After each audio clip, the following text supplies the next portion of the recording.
Hello friends, welcome টেকরা channel. বন্ধুরা, আপনি যদি আপনার শর্ট ভিডিওর থাম্বনেল চেঞ্জ করতে চান, ধরুন আপনি যে ফটোটা বা যে জায়গাটায় আপনি থাম্বনেল হিসেবে রাখতে চান শর্ট ভিডিওর, সেই জায়গাটা কোনো কারণে মিস হয়ে গেছে বা আপনি তাড়াহুড়ো করতে হয়তো ভুল হয়ে গেছে এবং সেই জায়গাটা রাখতে পারেনি, কিন্তু আপনার যে শর্ট ভিডিও সেটা আপলোড হয়ে গেছে অলরেডি।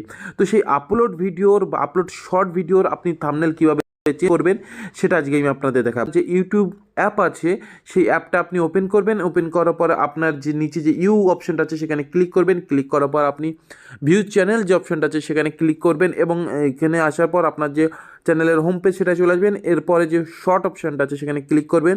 আর আপনি যে ভিডিওটার বা যে শর্ট ভিডিওটার আপনি থাম্বনেল চেঞ্জ করতে চান তার উপরে ডান সাইডে দেখবেন 3টে ডট আছে, সেই ডটে ক্লিক করবেন। তারপর এডিট অপশনে যাবেন। এডিট অপশনে যাওয়ার পর আপনি আপলোড করার সময়, শর্টটা আপলোড করার সময় যে পেজটা আছে সেই পেজটা চলে আসবেন এবং উপরে দেখতে পাচ্ছেন যে পেন মতো যে অপশনটা আছে সেখানে ক্লিক করবেন। ক্লিক করার পর আপনার সামনে এখানে যে থাম্বনেল চেঞ্জ করার যে জায়গাটা সেটা চলে আসবে।